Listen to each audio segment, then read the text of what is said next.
And that's where with Christian nationalism, when it comes down to democracy or what they believe God has designed the world to look like, they're not going to let democracy stand in the way.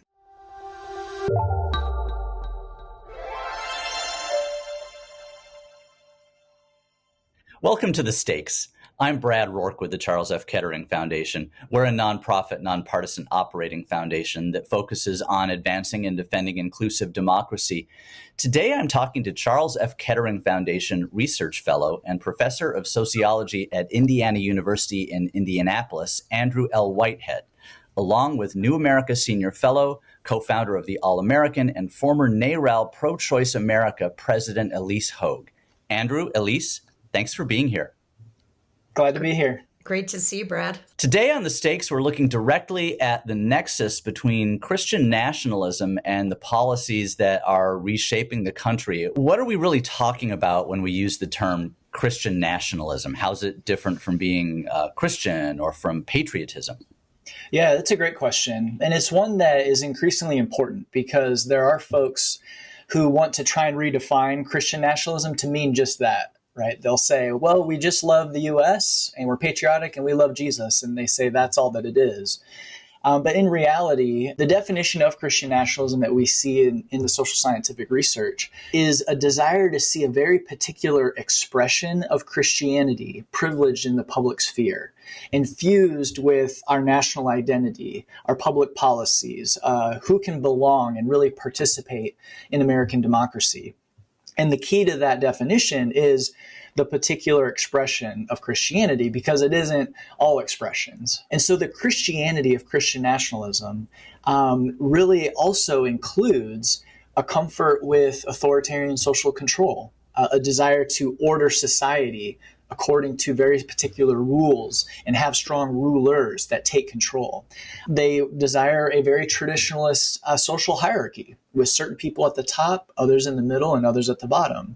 There are strong ethno-racial boundaries around who is a true American in this country, who it was truly created for. Ilyse, you've studied the long-term strategy behind rolling back reproductive rights. How intentional would you say is the overlap been between Christian nationalist networks and the anti-choice movement? It's almost impossible to separate the two, quite honestly, although one of the really interesting things when you look at the history is that what we talk about today as the sort of ascendant religious right that began in the late 60s didn't initially organize around outlawing abortion. What they originally organized around was fighting school desegregation. And there is sort of a famous anecdote in the late 70s where they had exhausted all legal remedy to keep schools segregated. And they had kind of converged with Phyllis Schlafly's campaign to beat back the ERA, the Equal Rights Amendment. They were casting about for another issue to be kind of the tip of the spear on their new coalition and the radical agenda that it encompassed. And so they turned to abortion. As we know now, the freedom to choose what happens to your own body turns out to be a pretty popular idea in our country, as we saw ballot measures supporting abortion rights sweep through the country. Getting back to what Andrew said, it's as much about free will and control of women over their own fertility and their own body as it is about what we would call a medical procedure of abortion. I mentioned a couple of places this is playing out in Georgia, where they have a so-called heartbeat law. In February, Adriana Smith was declared brain dead, and at 9 weeks pregnant, she was kept alive until her baby could be delivered by C-section. And in Ohio, there's a potential law in the books that would make all forms of abortion or IVF illegal. Where else are we seeing these things coming up, and what's at stake specifically in some of these policies? Throughout the aughts and the 2010s, we saw these kinds of chipping away at Roe v. Wade and people's ability to access abortion services on the march. But they were kind of cloaked in policies like, we're just trying to regulate clinics. What we saw after Trump took office in 2016, the mask came off Right. And these laws started passing in almost every state where the fundamentalists had a majority. And as red states get redder, often that is because the fundamentalists are taking control at state and local office.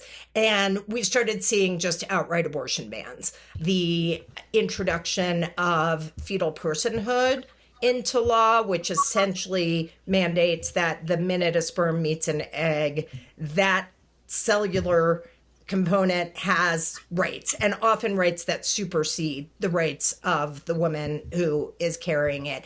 There was tremendous backlash that many people, including myself, believe helped power Trump's defeat and Biden's victory in 2020. Where we're at right now is a real clash between a minority of Christian nationalists who continue to pursue this agenda through, the Republican Party, and the vast majority of the public who are like, wow, I don't know, like, I want control over my family and what happens, and I want to be in charge with my doctors if I run into something.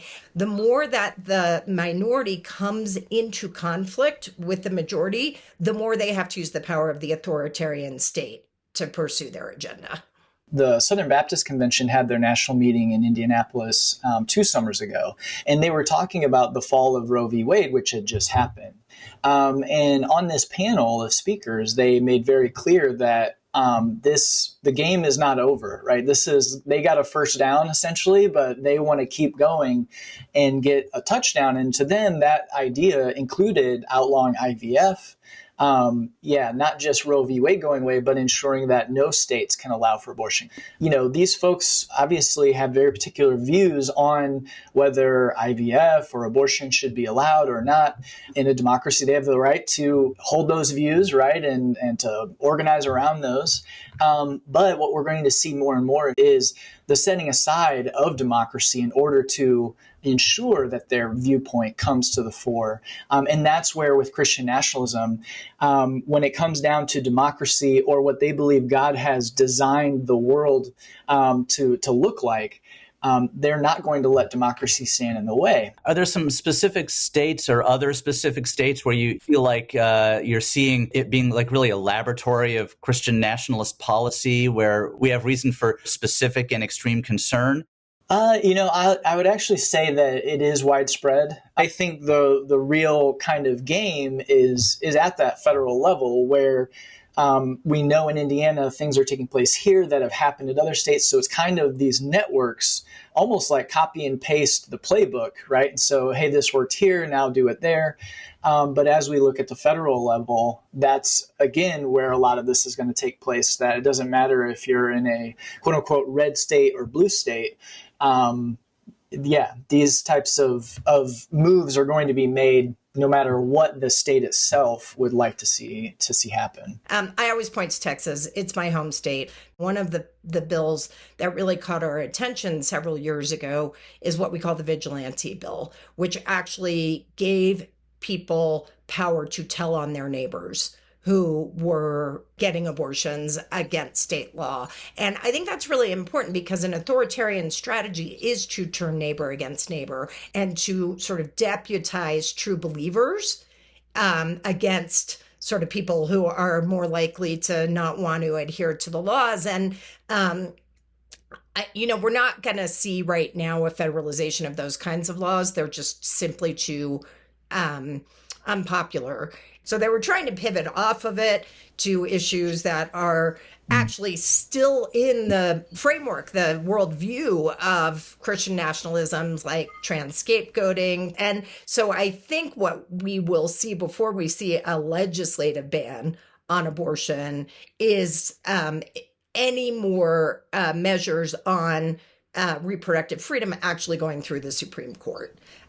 Where they avoid the electoral backlash. And every decision in the Supreme Court is written in such a way to further reify Christian nationalist views. So if you go back and look at Dobbs, people will tell you, legal scholars way more smart on this stuff than me, that they set up the repeal of gay marriage in the footnotes of Dobbs, and so this is one giant agenda that we may see it play out through the courts and not through the federal legislature. Andrew, let's extend what Ilyse began. What are some of the other policy areas where we can see Christian nationalism altering the landscape and pushing the extreme edge of what kinds of things we might see? Yeah, it's a great question, and it's one that I and a lot of other people are interested in. And I'm, not trying to be glib at all, but it's almost everything, to be honest. So, as we look at Project 2025, it touches on every aspect of American life. It really does see its project to instill biblical values and a foundation across the federal government. It really touches on every single aspect and has a very particular view on what is good and true and this nation should look like. And so we see that taking place. And just to kind of piggyback too on what Ilyse said, she's exactly right, where I don't think we'll see legislation about any of this stuff at all, because the goal is to, and we see members of Congress, even the Speaker of the House, literally saying, like, I don't know if Congress needs to really oversee what the president does at all, like abdicating the constitutional separation of powers. We see that taking place. And I think the underlying reason for that and goal for that is, again, within Christian nationalism.